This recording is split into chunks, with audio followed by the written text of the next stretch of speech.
Hello friends, कैसे हैं आप लोग। सबको मेरा जय भीम, नमो बुद्धाय। बाबा Saheb Ambedkar life and mission. संविधान सभा में भाषण। संविधान कितना ही अच्छा हो यदि 25 नवंबर 1949 संविधान वाचन व चर्चा का तीसरा अधिवेशन शुरू हुआ। चर्चा का उत्तर देने के लिए बाबा साहब जब ही खड़े हुए तो तालियों व जय घोष के साथ सभा भवन गूंज उठा। इस महत्वपूर्ण ऐतिहासिक भाषण में संविधान के शिल्पी डॉक्टर अंबेडकर ने कहा, मैं संविधान सभा में क्यों आया? केवल दलित वर्गों के हितों की रक्षा करने के लिए। इससे अधिक मेरी कोई आकांक्षा नहीं थी। यहाँ मुझे इतनी बड़ी जिम्मेदारी सौंपी जाएगी, इसकी मुझे कल्पना तक नहीं थी। संविधान सभा की मसौदा कमेटी में जब मुझे नियुक्त किया तो मुझे ताज्जुब हुआ, लेकिन जब मसौदा कमेटी ने मुझे अपना अध्यक्ष चुना तो आश्चर्य का धक्का सा लगा। मुझ पर इतना बड़ा विश्वास कर एक माध्यम के रूप में राष्ट्र सेवा करने का मुझे मौका दिया, उसके लिए मैं संविधान सभा व प्रारूप समिति के प्रति कृतज्ञता प्रकट करता। उन्होंने आगे कहा, महानुभावों, संविधान कितना ही अच्छा हो यदि उस पर अमल करने वाले लोग अच्छे नहीं हो तो संविधान बुरा होने की पूरी संभावना है, और यदि अमल करने वाले अच्छे हों तो संविधान भी हितकारी हो सकता है। यह नहीं कहा जा सकता कि इस संविधान पर अमल करने वाले लोग कैसे होंगे। आगे बोलते समय बाबा साहब का स्वर गंभीर हो गया। देश के भविष्य के बारे में चिंता प्रकट करते हुए उन्होंने कहा, 26 जनवरी 1950 को संविधान लागू करके यह देश स्वतंत्र होगा। उसकी स्वतंत्रता का आगे क्या होगा? एक समय यह देश स्वतंत्र था। भारत राष्ट्र की स्वतंत्रता खत्म हुई थी। इसका मुझे दुख है, लेकिन अपने ही लोगों के विश्वासघात से हम स्वतंत्रता खो बैठे। इसका मुझे अधिक दुख है। क्या इतिहास फिर अपने को दोहराएगा? इस विचार से मुझे देश के भविष्य की चिंता हो रही है। जिस समय सिंध पर मोहम्मद बिन कासिम ने आक्रमण किया, उस समय राजा दाहर के सैनिकों ने मोहम्मद बिन कासिम से रिश्वत ली और उन्होंने दाहर की ओर से लड़ने से इनकार कर दिया। संविधान के महान शिल्पी की चारों ओर सराहना।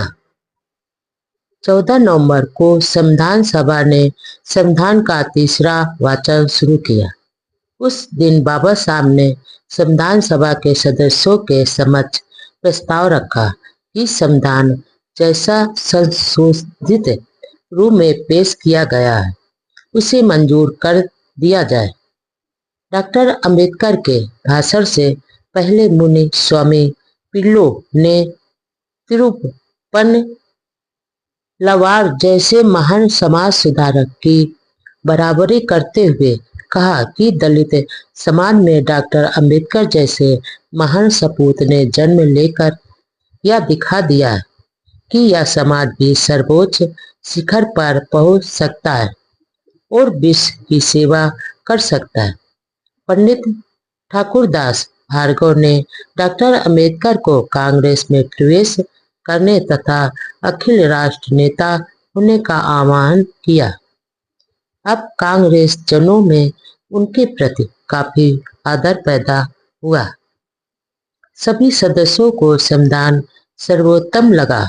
ऐसा नहीं था, कुछ सदस्यों ने कई कमियां निकालकर आलोचना भी की।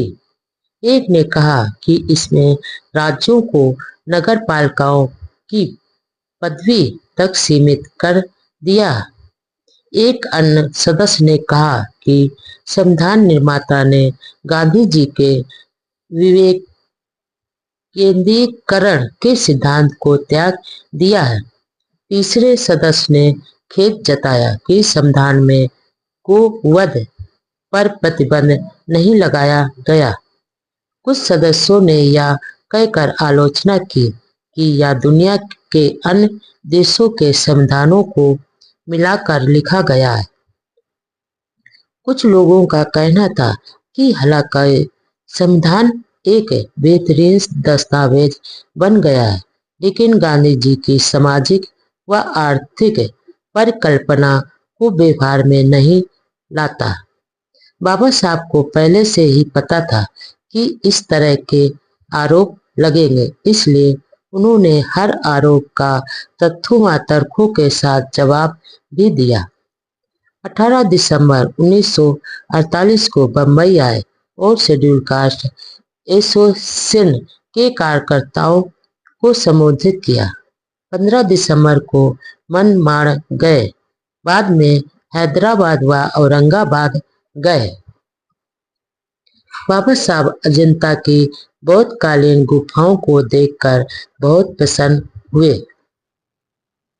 18 दिसंबर 1948 को डॉक्टर अंबेडकर ने बम्बई शेड्यूल कास्ट फेडरेशन के कार्यकर्ताओं की एक मीटिंग में संबोधित किया। 15 जनवरी को उन्हें मनमाड़ शहर में थैली भेंट की गई। इस अवसर पर कहा कि हमारे लोग सच्चा समाजवाद लाएंगे और इस देश में मजदूर किसानों का राज लाएंगे। इसके बाद वह हैदराबाद गए। वहां उन्होंने औरंगाबाद में कॉलेज शुरू करने के बारे में निजाम रियासत के अफसरों से चर्चा की। औरंगाबाद में रहते हुए उन्होंने खुदाई के काम को देखा और पार्टी के कार्यकर्ताओं की भी मीटिंग लेते रहे।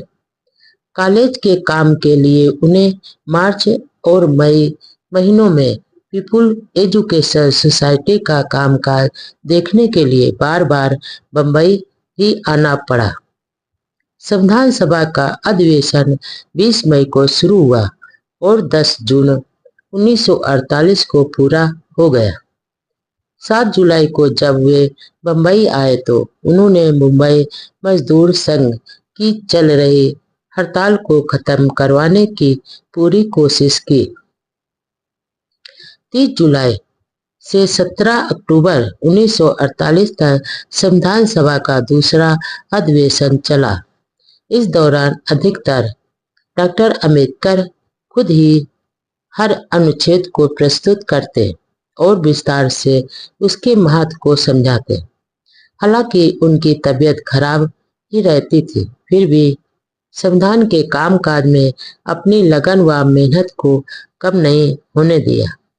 सितंबर 1948 में राष्ट्रीय स्वयंसेवक संघ के सर संघचालक गोलवलकर गुरुजी ने उनसे दिल्ली में भेंट की। नवंबर के पहले सप्ताह में डॉक्टर अंबेडकर अपने इलाज के लिए बंबई आए और 10 नवंबर को वापस दिल्ली लौटे। भारतीय संविधान का कच्चा खाका तैयार कर प्रस्तुत। 4 नवंबर 1948 को बाबा साहब द्वारा तैयार किया गया भारतीय संविधान का कच्चा खाका संविधान सभा में विचार हेतु प्रस्तुत किया गया।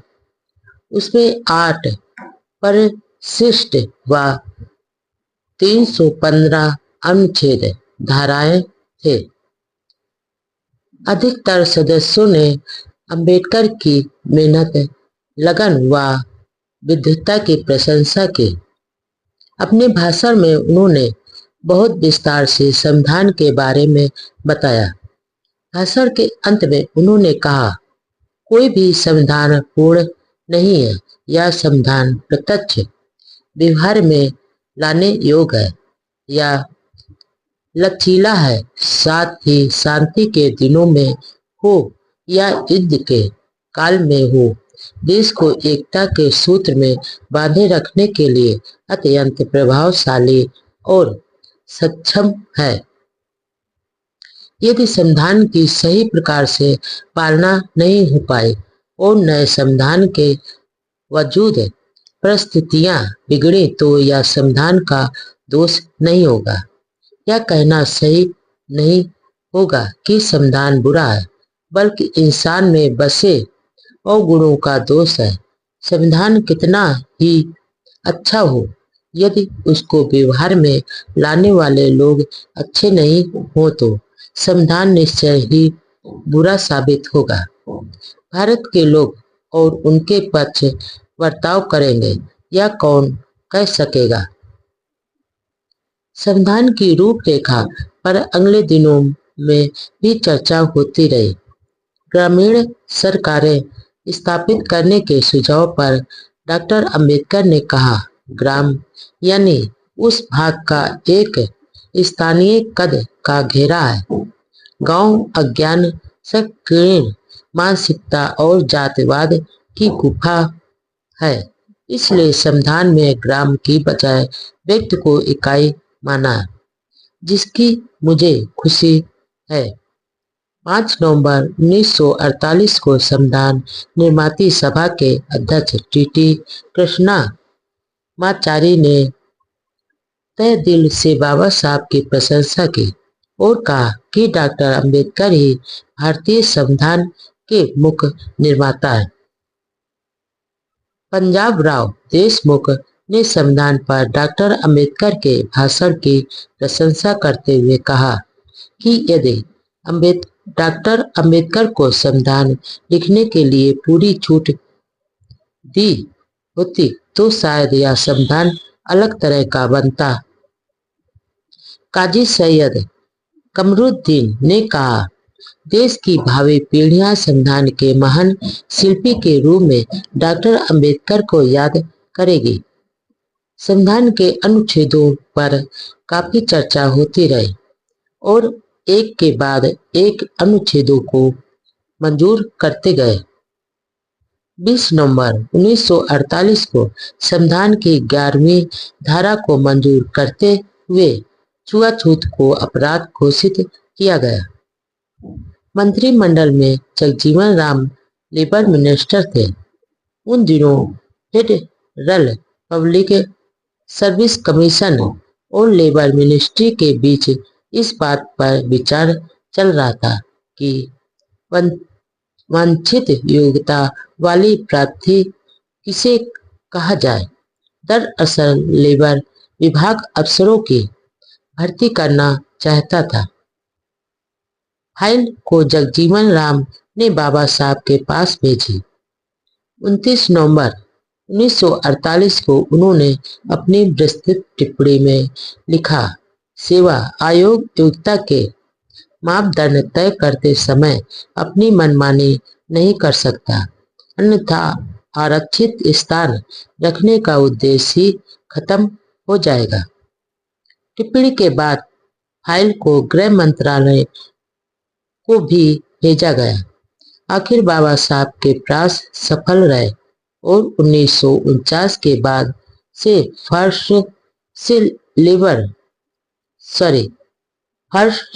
से लेकर फोर्थ ग्रेड तक के दलित कर्मचारियों व अधिकारियों के सिलेक्शन हो रहे हैं। आज उन्हीं की बदौलत पढ़े लिखे दलितों को नौकरियों में आरक्षण के कारण सुखी जीवन मिल रहा है। अक्टूबर महीने में ही बाबा साहब की एक अनऐतिहासिक पुस्तक द अनटेबल्स यानी अछूत कौन और कैसे प्रकाशित हुई। इसमें उन्होंने छुआछूत की उत्पत्ति 400 ईस्वी के आसपास बताते हुए यह साबित किया कि हिंदुओं ने भी गोमांस खाया और जिन बौद्धों ने हिंदू वैदिक धर्म में शामिल होने से इनकार कर दिया वे ही अछूत बना दिए गए। उन्होंने लिखा कि मुख्य दो कारणों से छुआछूत पैदा हुई। ब्राह्मणों द्वारा हिंदुओं से अलग बिखरे हुए लोगों और बौद्धों के साथ घृणा की भावना और बिखरे हुए लोगों द्वारा गोमांस खाते रहना, जबकि दूसरे ब्राह्मण लोगों ने यह खाना छोड़ दिया था। किताब की भूमिका में डॉक्टर अंबेडकर ने लिखा कि हिंदू सभ्यता मानवता को दबाने और गुलाम बनाने की एक निर्दयी शैतानी योजना है, जिसमें हर हिंदू को यह सिखाया जाता है कि उसकी सभ्यता सबसे प्राचीन और श्रेष्ठ है। बाबा साहब ने सवाल खड़ा किया कि अपराध, कबीले, आदिवासी और अछूतों को जन्म देने वाली हिंदू सभ्यता श्रेष्ठ कैसे हो सकती है। दरअसल बाबा साहब स्वयं की प्रसिद्धि के लिए किताबें नहीं लिखते थे, बल्कि एक विचारक के रूप में समस्याओं को सुलझाने के लिए लिखते थे। हर समस्या का कारण व निवारण साथ बताते थे। विरोधी कहते थे कि अंबेडकर की भाषा बहुत कठोर व तीखी होती है। वे अपने विरोधियों को वैचारिक रूप से हराने में ही संतोष नहीं करते थे, बल्कि चक्कर खाकर गिर जाने तक अपनी कलम से वार करते थे। द अनचटेबल्स भी ऐसी ही रचना है।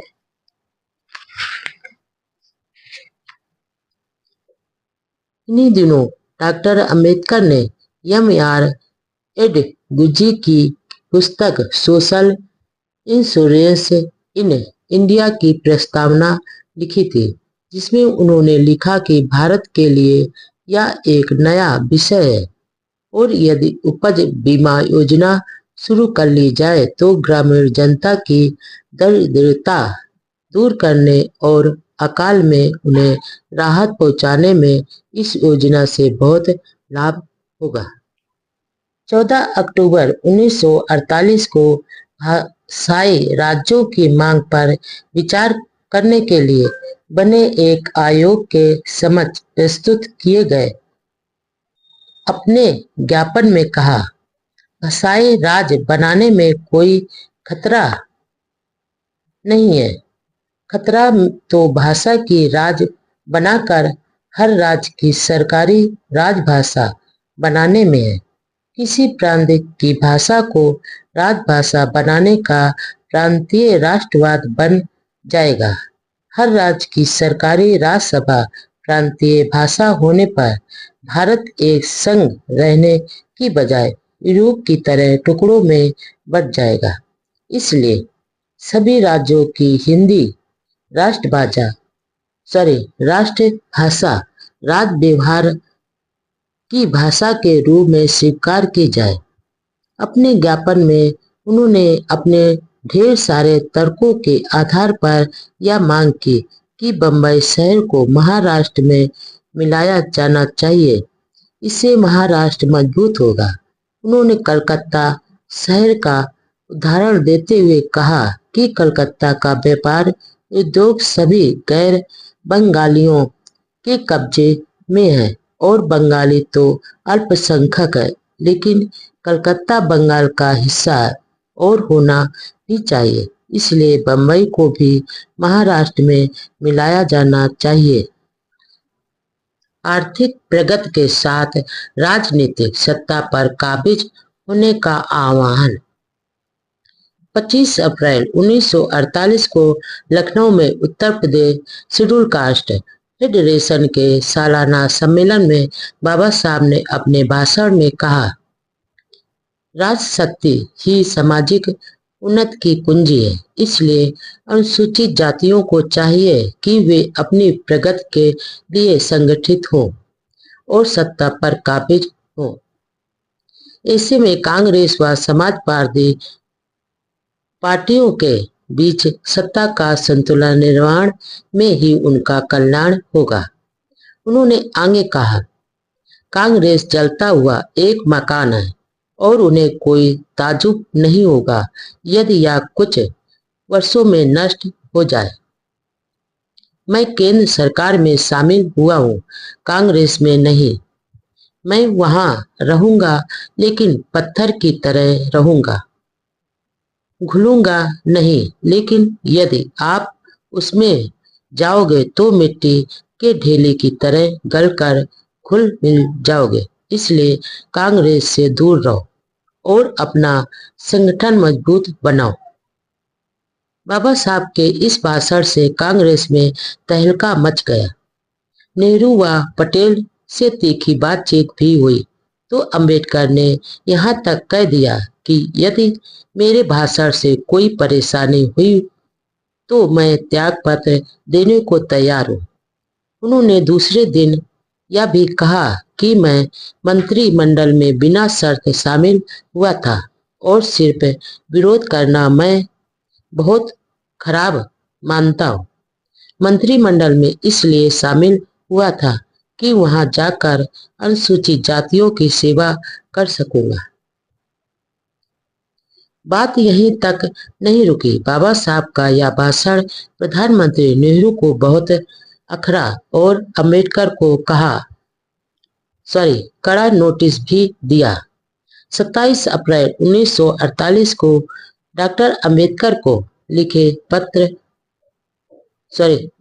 अपने पत्र में नेहरू ने लिखा, आपने भाषण में कहा कि यदि दलित वर्ग में एकता आ जाए तो कुछ ही दिनों में नेहरू और पटेल को हटाकर उनका स्थान ले सकते हैं।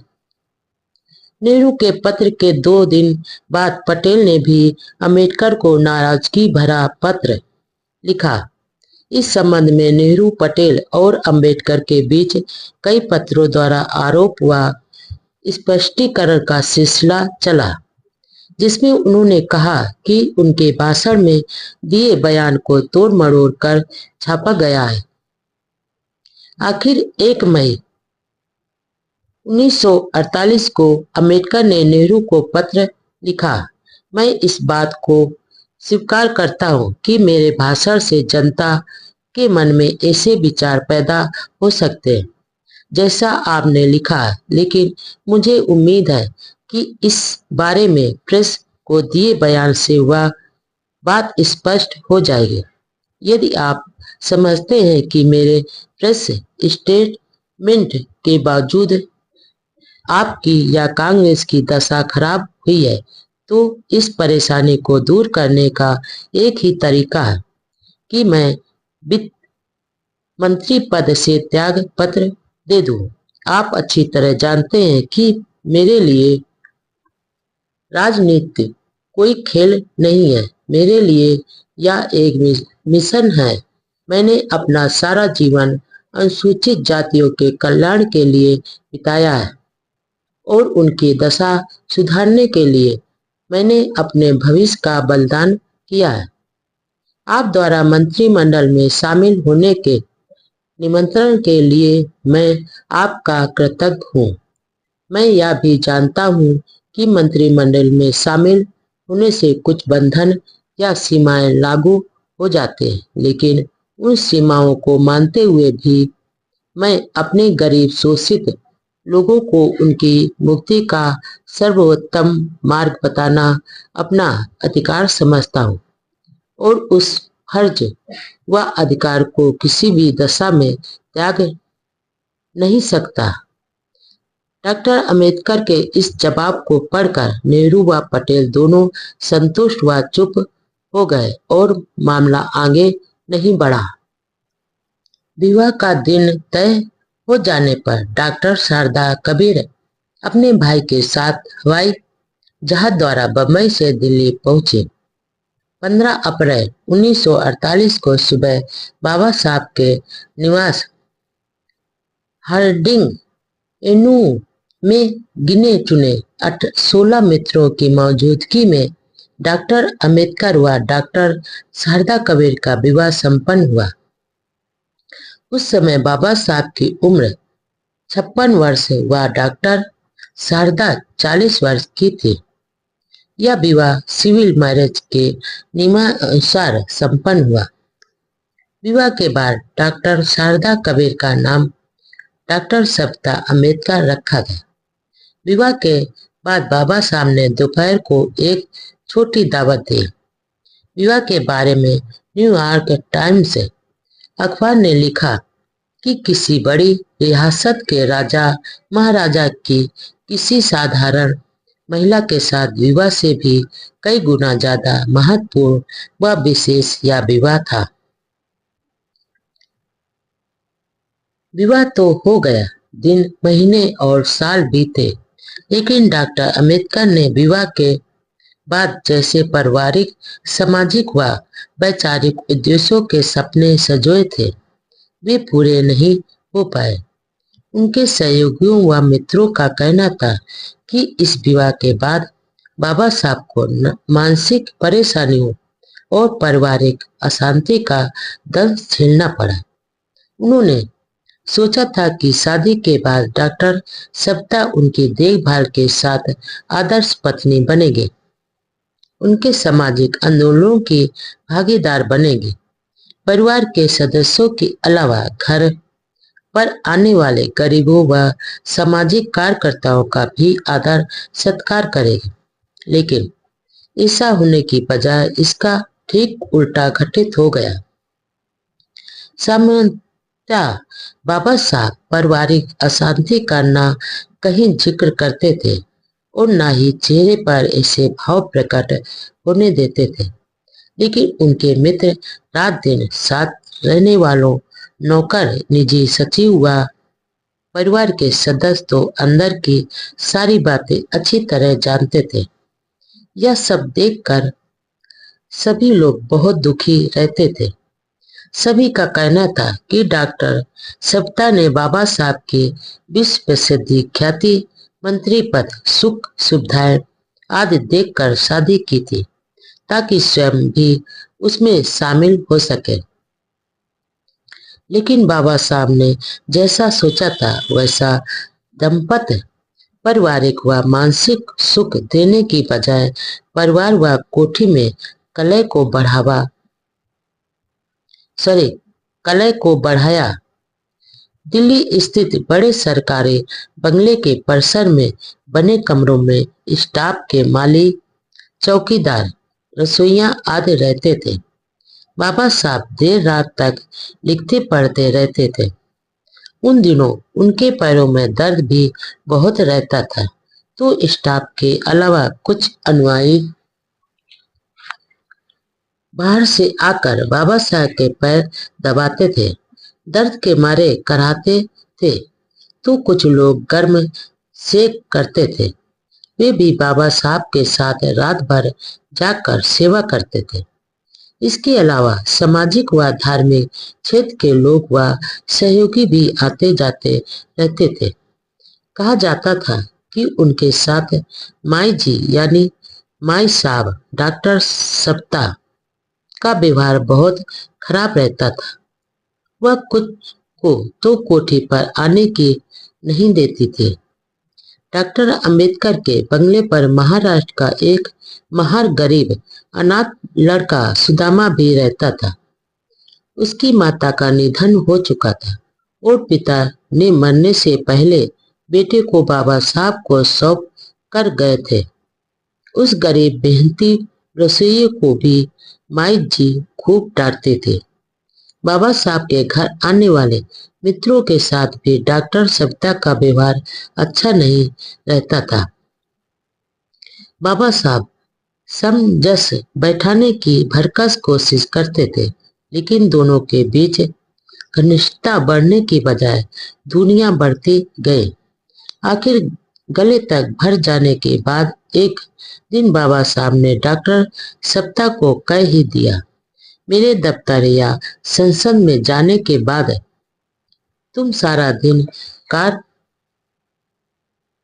घुमाती रहती और ब्राह्मण अफसर व मंत्रियों के घरों में चक्कर लगाती फिरती हो। तुम यहाँ कुंभ का मेला देखने आई हो या मेरी सेवा करने के लिए? तुमने मेरे साथ वादा किया था कि तुम मेरे अध्यापन व लेखन काम में सहयोग करोगे और किताबों को सही रखोगे। तुमने यह भी वादा किया था कि तुम मेरे खाने पीने की देखभाल करोगे, लेकिन तुम्हें मेरी गैर मौजूदगी में सारा दिन आवारागर्दी से फुर्सत नहीं मिलती। मेरी देखभाल व सेवा का वादा कर बदमाशों ने मेरे साथ बड़ा धोखा किया। तुम्हें ना तो पढ़ने लिखने का शौक है और ना ही मेरी किसी प्रकार की सेवा का समय है। तुम तो यहाँ सिर्फ मौज करने आई हो। मैंने पिछले साल से तुम्हें अच्छी तरह परख लिया है। बाबा साहब के बंगले पर देश भर से सामाजिक, राजनैतिक व धार्मिक क्षेत्र के लोग मिलने आते थे। गरीब अनुयायी भी अपने मसीहा की झलक पाने व प्रणाम करने के लिए बंगले में आते रहते थे। कई लोग बाबा साहब के निरंतर गिरते हुए स्वास्थ्य की चिंता में हालचाल जानने आते थे, लेकिन माई जी कई लोगों को बाबा साहब से मिलने नहीं देती थी। यदि वे जगाते सॉरी यदि वे जागते होते तो भी सोने की बात कहकर भगा देते थे। स्टाफ के सदस्यों व नौकरों के साथ भी उनका व्यवहार सौंदर्यपूर्ण नहीं था। बाबा साहब को जब इन बातों को बाद में पता चला तो वे डॉक्टर सविता को डांटते हुए भी थे और दुखी भी होते थे, लेकिन क्या करते, यह उनका खुद का फैसला था। फिर वे पढ़ने लिखने में व्यस्त हो जाते थे ताकि तनाव नहीं हो। वे घर की अशांति व दोनों के बीच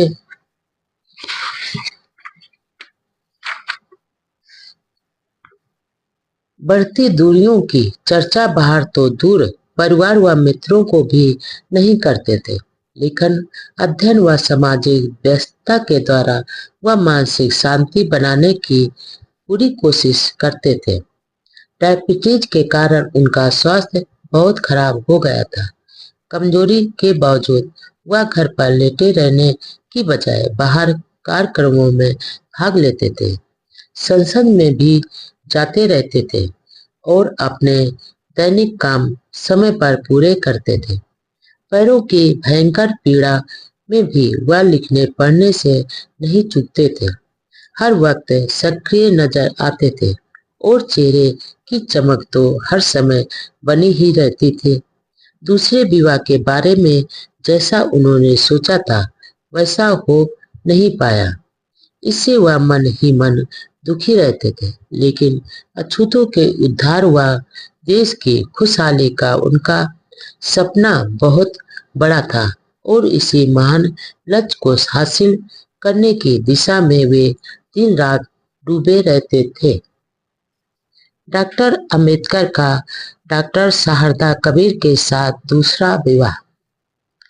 14 अप्रैल 1906 को भीमराव का विवाह रमाबाई से बम्बई में हुआ था। बाबा साहब रमाबाई को रामू और रमाबाई बाबा साहब को साहब कहकर पुकारते थे। रमाबाई ने दुख सुख में पूरे परिवार को संभालते हुए बाबा साहब के व्यक्तित्व निर्माण में महान योगदान दिया। बीमारी के कारण 27 मई 1935 को रमाबाई का देहांत हो गया और डॉक्टर अंबेडकर के जीवन में मानो अंधकार छा गया। वह बिल्कुल अकेले पड़ गए। इधर डायबिटीज के कारण उनका शरीर निरंतर कमजोर होता जा रहा था। सामाजिक, राजनैतिक व धार्मिक गतिविधियों में बहुत व्यस्त रहने के कारण वे अपनी सेहत का बिल्कुल ध्यान नहीं रख पा रहे थे। खराब सेहत के बावजूद वह लेखन व अध्ययन का जुनून कम नहीं कर पा रहे थे। इस दशा में संविधान निर्माण की बड़ी जिम्मेदारी निभाते हुए संविधान की रूपरेखा तैयार की और हिंदू कोड बिल का मजबूत आधार भी बनाया। डायबिटीज के कारण बहुत कमजोरी रहती थी, पैरों में भारी दर्द रहता था, लेकिन उनके चेहरे की चमक कम नहीं होती थी। वे अपनी शारीरिक पीड़ा को जाहिर नहीं करते थे। पत्नी रमाबाई के देहांत के बाद पारिवारिक अकेलेपन को दुर्भाग्य समझने की बजाय वह अध्ययन, ग्रंथ लेखन व समाज सेवा में व्यस्त रहे। जब डॉक्टर अंबेडकर दिल्ली में रहते थे तो उनके साथ परिवार का कोई सदस्य नहीं रहता था जो उनकी पूरी देखभाल कर सके और रोज इंसुलिन का इंजेक्शन भी लगा सके। पत्नी रमाबाई, सगी बहन व बड़े भाई का भी देहांत हो चुका था। अविवाहित बेटा यशवंत बंबई में रहता था। इसी दशा में दिल्ली में वह नौकरों पर ही निर्भर रहते थे। अपनी बीमारी के लिए वे एलोपैथिक, होम्योपैथिक, आयुर्वेदिक व कई तरह से इलाज करवाते थे, लेकिन कोई खास फर्क नहीं पड़ रहा था और रात को पैरों के दर्द के मारे कराहते रहते थे। कई दिनों तक नींद नहीं आती थी। कोई डॉक्टर इलाज के लिए दांत निकलवाने की सलाह देता था तो कोई वैद्य स्त्री सहवास के लिए शादी की सलाह देता था।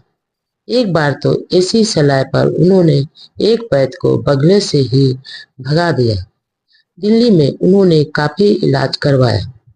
इसी दौरान उनके एक मित्र और deputy labour commissioner D G Jadhav ने बंबई में डॉक्टर मावलंकर से बिजली द्वारा इलाज करवाने की सलाह दी, लेकिन बाबा साहब वहां के लिए तैयार नहीं हुए।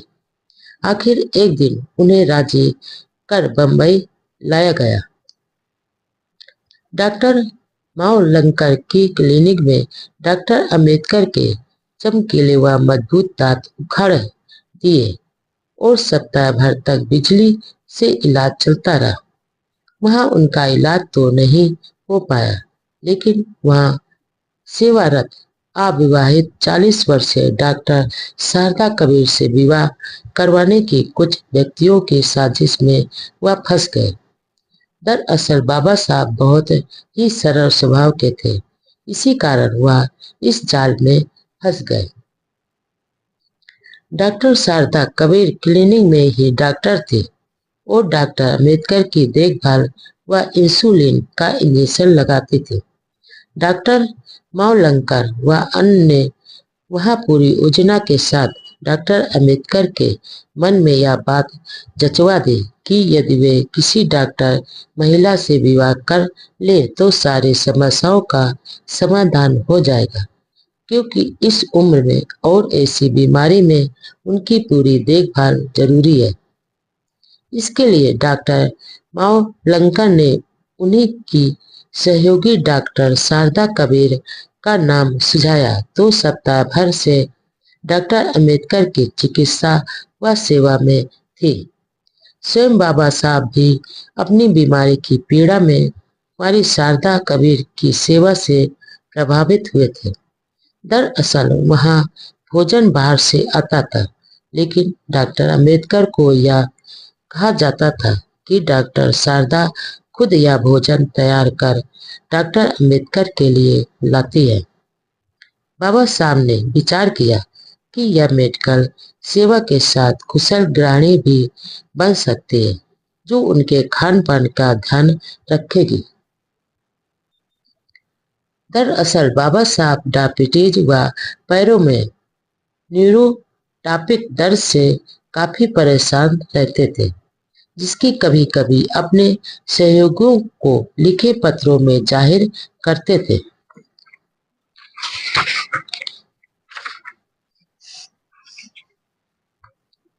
अगस्त 1947 से वे अपने निरंतर गिरते हुए स्वास्थ्य के बारे में बहुत चिंता करते थे। एक पत्र में उन्होंने लिखा कि पिछले 15 दिनों से उन्हें बहुत ही कम नींद आई है। रात होने पर उन्हें बहुत डर लगता है, क्योंकि कुछ दिनों से उन्हें न्यूरोटॉपिक दर्द के कारण बहुत परेशानी होती है। उन्हीं दिनों वह इंसुलिन का इंजेक्शन लगवाते थे, साथ में होम्योपैथिक दवाइयां भी लेते थे, लेकिन कोई असर नहीं हो रहा था। जो अब अच्छा नहीं होता है उसे सहन करना सीख रहे। जनवरी 1948 के एक पत्र में उन्होंने लिखा कि उनके पैरों में शुरू होने वाला दर्द रात भर रहता है। फरवरी 1948 को अपने मित्र कमलकांत चित्रे को लिखा कि मेरी सेहत एकाएक खराब हो गई है। बीमारी ने फिर से सिर उठाया। 4 दिनों से नींद नहीं आई है। पैरों में होने वाला दर्द अब सहा नहीं जाता। रात भर नौकर जागकर मेरी सेवा कर रहे। दिल्ली के ही 2 प्रसिद्ध डॉक्टरों ने मेरी जांच करा कर बताया कि पैरों की पीड़ा को तुरंत रोकना जरूरी है, अन्यथा बाद में ठीक होना मुश्किल होगा। अब मेरी सेहत की देखभाल के लिए किसी व्यक्ति की जरूरत है। आपकी इस सलाह पर अब मैं गंभीरता से विचार कर रहा हूँ। नासिक के भाऊराव गायकवाड़ को भी शादी की इच्छा के बारे में पत्र लिखकर कहा। यशवंत की मां रमाबाई के निधन के बाद मैंने दूसरा विवाह नहीं करने का फैसला लिया था, लेकिन अब देखभाल व स्वास्थ्य कारणों से दूसरा विवाह करने का फैसला लिया है। ऐसी महिला को सुगृहिणी होने के साथ मेडिकल क्षेत्र की भी जानकारी हो, ऐसी पत्नी की जरूरत है। दलित समाज में ऐसी महिला का मिलना संभव नहीं है, इसलिए मैंने सशस्त्र ब्राह्मण महिला को भावी पत्नी के रूप में चुना है। डॉक्टर अंबेडकर ने मित्र कमलकांत को एक अन्य पत्र में लिखा, मुझे यह बताने में अफसोस हो रहा है कि मेरा एक सहयोगी ही मेरे बेटे यशवंत को भड़काकर यशवंत व डॉक्टर शारदा के बीच मन में कटु विचार पैदा कर रहा है। मुझे इस बात की चिंता है कि विवाह का दिन और आगे बढ़ाने पर लोगों में कई तरह की चर्चाएं होंगी और मेरे विरोधियों को मेरी बदनामी करने का एक मुद्दा मिल जाएगा।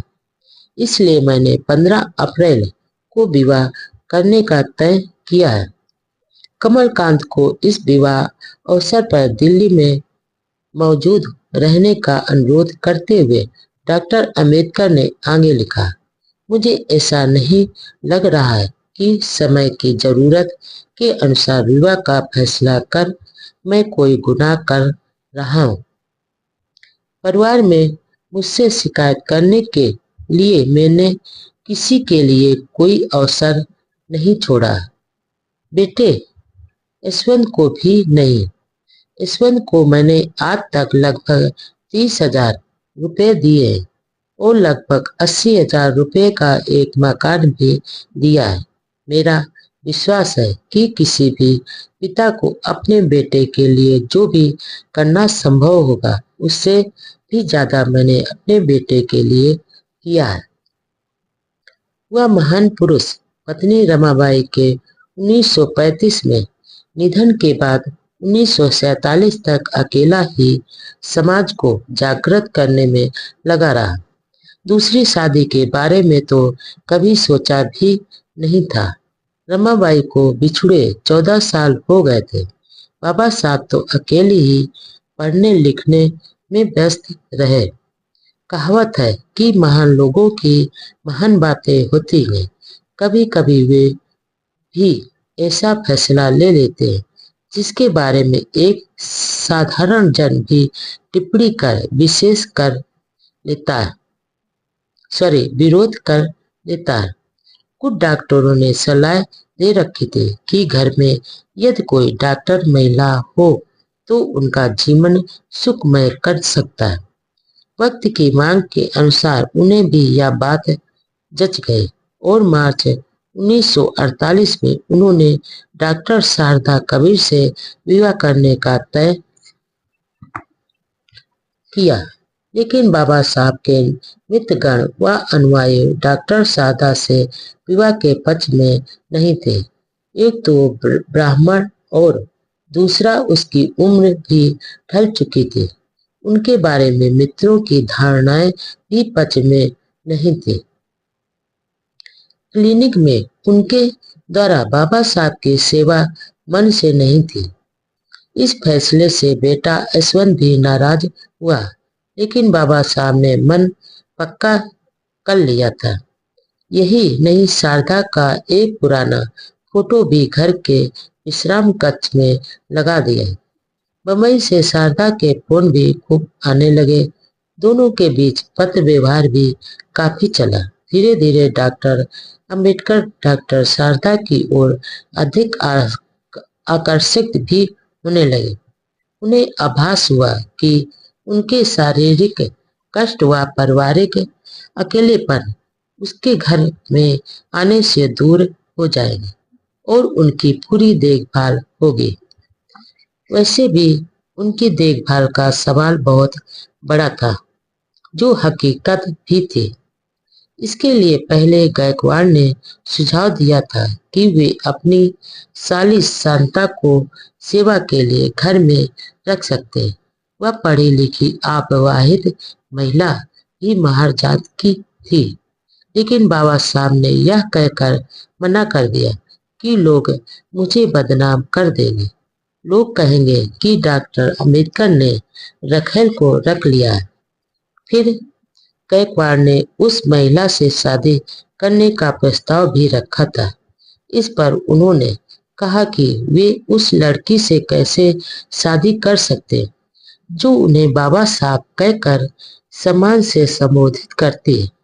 डॉक्टर अंबेडकर का विचार सही भी था। आखिर उन्होंने अपने मित्रों को फिर बताया कि डॉक्टर शारदा कबीर से शादी करना ही उनके लिए उचित होगा।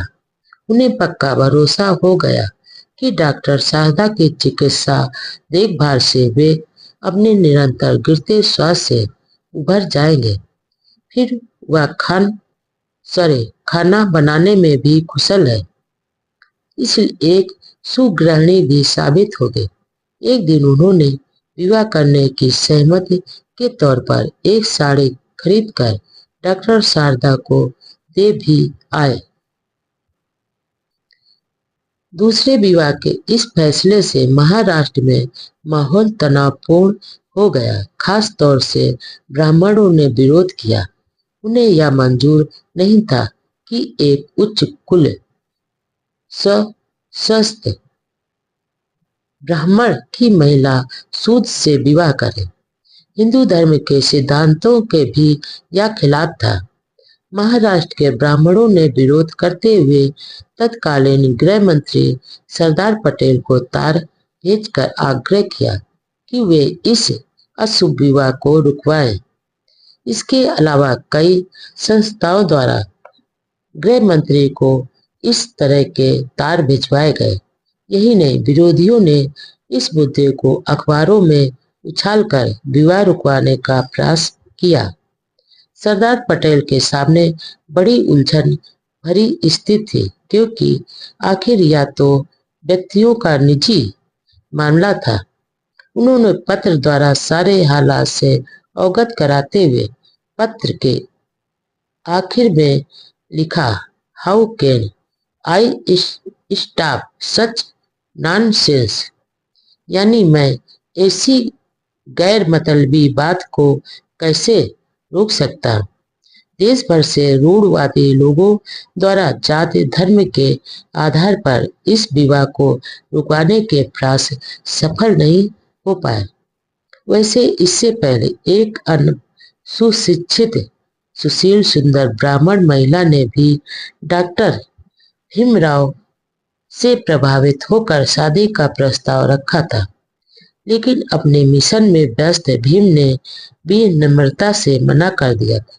लेकिन इस बार देखभाल व सेहत का सवाल सामने था। सेहत खराब, लेकिन संविधान निर्माण में रात दिन एक। बाबा साहब संविधान का प्रारूप तैयार करने काम में लग गए।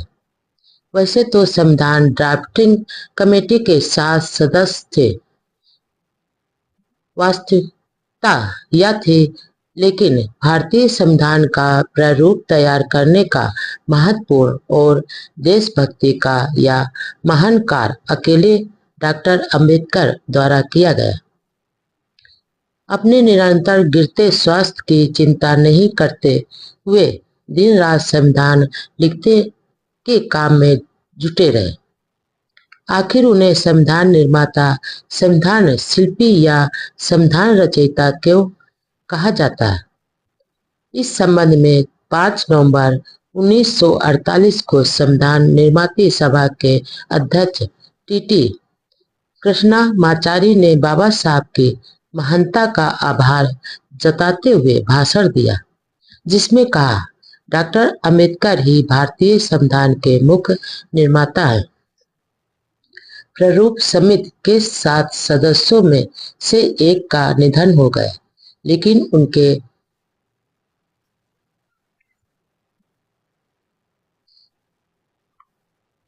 स्थान पर किसी को मनोनीत नहीं किया। एक ने इस्तीफा दे दिया तो वह जगह भर दी गई। एक सदस्य अमेरिका चले गए, उनकी जगह पर भी किसी की नियुक्ति नहीं की गई। एक सदस्य अपने रियासतदारों संबंधी कामकाज में ही व्यस्त रहते थे। उनका स्वास्थ्य बिगड़ने से वह भी उपस्थित नहीं होते थे। एक दो सदस्य दिल्ली से बाहर के थे तथा इस काम में बहुत कम समय दे पाते थे। आखिर संविधान बनाने की सारी जिम्मेदारी डॉक्टर अंबेडकर जी को ही निभानी पड़ी। कृष्णामाचारी ने अपने भाषण में डॉक्टर अंबेडकर की प्रशंसा में कहा, आखिर संविधान का प्रारूप बनाने का भार डॉक्टर अंबेडकर पर ही पड़ा और हमें उनका आभारी होना चाहिए कि उन्होंने इस कार्य को जिस ढंग से किया वह निश्चित ही प्रशंसनीय है। संविधान सभा की ड्राफ्टिंग कमेटी की कई बैठकों में केवल डॉक्टर अंबेडकर और उनके सेक्रेटरी ही मौजूद होते थे। अन्य कोई नहीं आता था और उन्होंने ही सारा काम संभाला। इससे यह अंदाजा लगाया जा सकता है कि डॉक्टर अंबेडकर को संविधान निर्माण में अकेले ही कितनी मेहनत करनी पड़ी। डॉक्टर अंबेडकर जैसा संविधान चाहते थे उसकी पूरी रूपरेखा संविधान सभा के सदस्यों को ड्राफ्टिंग कमेटी का अध्यक्ष बनाए जाने से पहले ही ज्ञापन के रूप में दे दी थी। ड्राफ्टिंग कमेटी पर कई तरह के दबाव भी थे, जिसके कारण संविधान में कुछ बातें ऐसी भी डाली गई जिसे अंबेडकर नहीं चाहते थे। ऐसी लोकतंत्र विरोधी बातें भारी दबाव के कारण शामिल करनी पड़ी। पूर्वी व पश्चिमी पाकिस्तान में सांप्रदायिक दंगों में झुलस रहे दलितों की बड़ी चिंता हो रही थी। गरीब जनता बहुत बुरी दशा में फंसी हुई थी। महिलाओं व बच्चों की दशा बहुत खराब थी। उन्होंने दलितों को कहा कि सिर्फ अपने प्राण बचाने के लिए इस्लाम ग्रहण नहीं करें और जिन्होंने कर लिया है उनके साथ यहाँ आने पर पहले की तरह बंधुभाव का व्यवहार किया जाएगा। हालात की गंभीरता को देखते हुए बाबा साहब ने प्रधानमंत्री पंडित नेहरू को पत्र लिखा, जिसमें मांग की कि पाकिस्तान से दलितों को भारत लाने की भारत सरकार तुरंत व्यवस्था करे। उन्होंने प्रधानमंत्री से अनुरोध किया वह इसके लिए महा रेजिमेंट को भिजवाए। आखिर बाबा साहब की मांग पर अमल हुआ और इन सैनिकों ने लगभग लाखों दलित स्त्री पुरुषों को उस खतरनाक हालात में फंसे होने की दशा से छुड़ाकर भारत पहुंचाया। इस प्रकार बहादुर महा रेजिमेंट की वीरता से लाखों निर्दोष लोग बेमौत से बच गए। भारत पाकिस्तान में बंटवारे के साथ सांप्रदायिक हिंसा का वह बहुत ही दर्दनाक समय था। हालत ऐसी हो गई थी कि पंडित नेहरू और सरदार पटेल ने वायसराय लॉर्ड माउंटबेटन को सरकार का कार्यभार संभालने का निवेदन कर दिया। इन दंगों में लगभग 6 लाख लोग मारे गए, 1 करोड़ 30 लाख बेघर हुए। दोनों ओर से हजारों लड़कियों का अपहरण हुआ। जबरदस्ती से धर्म परिवर्तन बेच दिया गया। बंटवारे के साथ दोनों ओर गहरे जख्म थे। देश के हालात इतने डरावने थे कि कांग्रेस को अकेले सरकार चलाना आसान नहीं लग रहा था। इसलिए उन्होंने गैर कांग्रेसी नेताओं का सहयोग लेने का फैसला किया। इसके बाद ही पंडित नेहरू ने बाबा साहब से मंत्रिमंडल में शामिल करने की अनुमति चाही। इन्हीं दिनों डॉक्टर पी नरसू की लिखी किताब एसेंस ऑफ बुद्धिज्म का तीसरा संस्करण प्रकाशित हुआ, जिसकी प्रस्तावना में अंबेडकर ने लिखा, आज तक प्रकाशित सारे ग्रंथों में यह पुस्तक बौद्ध धर्म पर लिखी गई सर्वोत्तम किताब है। इस दृष्टि से मैं इस ग्रंथ की विशेष सिफारिश करता हूँ। लेखक नरसू प्रसिद्ध समाज सुधारक व मूर्ति पूजा विरोधी थे। 4 जून 1946 को दादर बंबई में शेड्यूल कास्ट फेडरेशन की मीटिंग बुलाई गई, जिसकी अध्यक्षता एन शिवराज ने की। फेडरेशन के कैबिनेट मिशन की सिफारिशों की निंदा की और एक साजिश बताया। बाबा साहब व सभी को यह एहसास हुआ कि पृथक निर्वाचन के बिना दलित समाज के सच्चे प्रतिनिधि विधान परिषद के लिए चुनाव नहीं जीत सके। इसलिए दलितों को अलग निर्वाचन का अधिकार मिलना चाहिए। यह मांग फिर से सरकार से की गई और दलितों के हितों की अनदेखी की गई तो इस संबंध में फेडरेशन द्वारा सीधी कार्रवाई का मार्ग अपनाना पड़ेगा। मीटिंग में दलितों पर किए हमलों व यशवंत राव के प्रिंटिंग प्रेस जलाए जाने की घटना की भी घोर निंदा की गई। विरोध प्रदर्शन के लिए महाराष्ट्र, मध्य प्रदेश, उत्तर प्रदेश के कई बड़े शहरों में मोर्चे खोले गए। पूना, कानपुर और लखनऊ में तो आंदोलनकारियों की पुलिस से जमकर भिड़ंत हुई।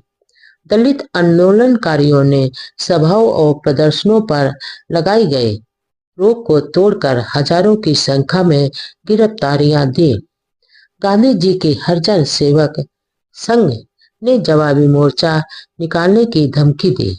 स्वयं गांधी जी ने अपने अखबार हरिजन में डॉक्टर अंबेडकर के आंदोलन को निरर्थक बताया।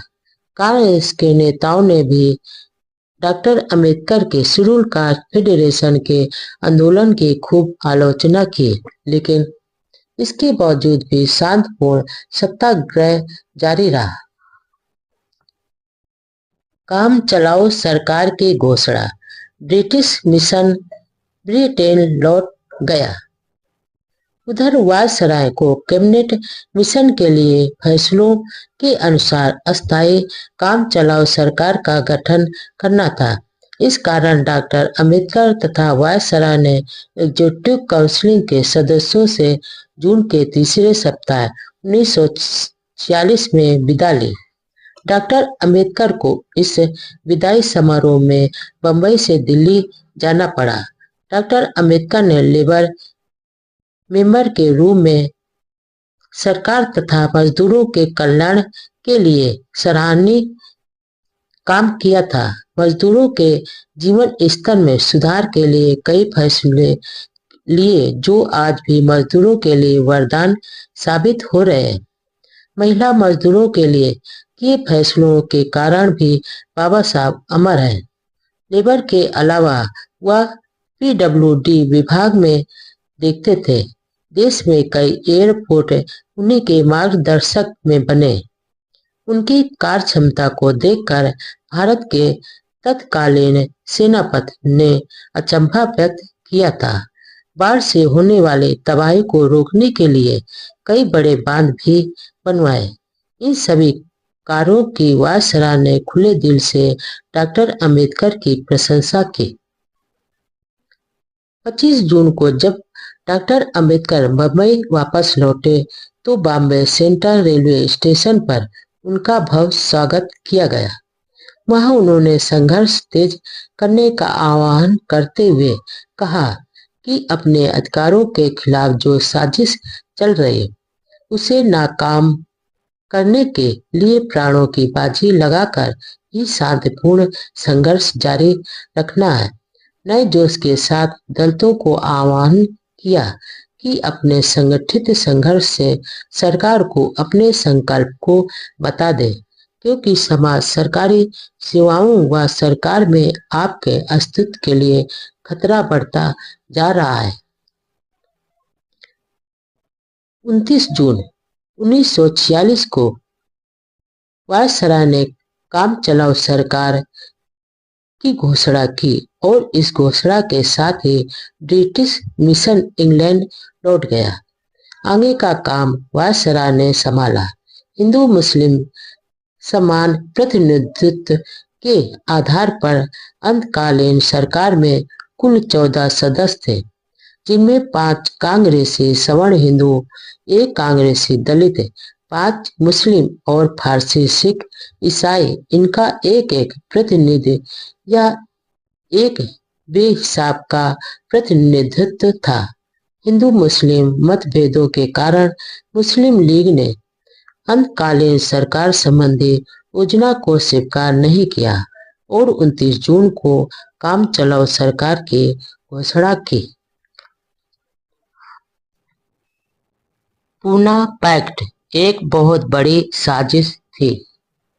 बाबा साहब को अब महसूस हुआ कि पूना पैक्ट एक बहुत बड़ी साजिश थी, क्योंकि संयुक्त निर्वाचन में दलितों के हितैषी व असली प्रतिनिधि चुनकर नहीं आ सके और कांग्रेस के चापलूस दलित प्रतिनिधि चुन लिए गए। मिशन योजना में अछूतों की उपेक्षा किए जाने से देश भर के, विशेषकर महाराष्ट्र के अछूत समाज में भारी आक्रोश था। आखिर 7 करोड़ लोगों के हितों की अनदेखी का अहम सवाल था। मिशन ने भी ऐसा ब्रिटिश प्रधानमंत्री के दिए संकेतों के आधार पर किया था।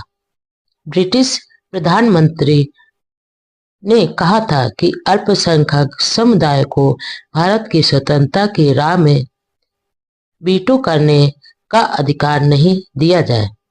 मिशन के इस व्यवहार से दलितों में नाराजगी थी। बंबई के अछूत समाज ने 7 जुलाई 1946 को मिशन योजना के प्रति विरोध करने के लिए एक जुलूस निकाला। जुलूस काओसजी जहांगीर हाल की तरफ जा रहा था। वहां अखिल भारतीय कांग्रेस कमेटी की बैठक हो रही थी। प्रदर्शनकारियों ने हाल की ओर जाने वाले कांग्रेस नेताओं को काले झंडे दिखाकर व नारे लगाकर अपना विरोध प्रकट किया। पुलिस ने जुलूस को हाल के पास पहुंचने से पहले रोक दिया। जब उनसे कहा कि कल गांधी जी अछूत नेताओं से मिलेंगे, तब जुलूस पास के मैदान में सभा में बदल गया। बाबा साहब गायकवाड़, बापू साहब राजभोज आज नेताओं ने अपने भाषणों में मिशन योजना, कांग्रेस की नीति तथा सरकार द्वारा अछूतों की उपेक्षा की आलोचना की। शेड्यूल कास्ट फेडरेशन के आह्वान पर 15 जुलाई 1946 को काउंसिलिंग हॉल और पूना के सेक्रेटेरिएट से आधा मील इर्द गिर्द सभा बंदी के कानून को तोड़कर दलितों के प्रतिनिधित्व को बार बार नकारा था। इस सत्याग्रह के फलस्वरूप सरकार ने 12 दिनों के बाद ही असेंबली का अधिवेशन स्थगित कर दिया। इन 12 दिनों में 1150 सत्याग्रही गिरफ्तार किए गए, जिनमें 128 महिलाएं थी। इन सब का 15 दिन से लेकर 3 महीने तक की सजाएं दी गई। इस सत्याग्रह के बाद सरदार पटेल व अंबेडकर मुलाकात हुई, लेकिन कोई समझौता नहीं हो सका। कांग्रेस के वे हरिजन नेता जिन्होंने अंबेडकर के संघर्ष की बदौलत लाभ उठाया। वे अम्बेडकर व उनके आंदोलन के खिलाफ बोल रहे थे। यही नहीं, उन्होंने अछूतों के बुनियादी मांगों की आलोचना भी करी। बाबू जगजीवन राम अम्बेडकर विरोधियों में प्रमुख कांग्रेस दलित नेता थे। जब पुणे में सत्याग्रह चल रहा था, उस समय अम्बेडकर बंबई में थे। 17 जुलाई को पुणे जाने से पहले पत्रकारों से बातचीत में उन्होंने कहा कि हमारा संघर्ष कैबिनेट मिशन द्वारा हमारे हितों की अनदेखी करने के कारण शुरू हुआ है और यह तब तक जारी रहेगा जब तक हमें कोई स्पष्ट व अधिकृत आश्वासन नहीं दिया जाता। उन्होंने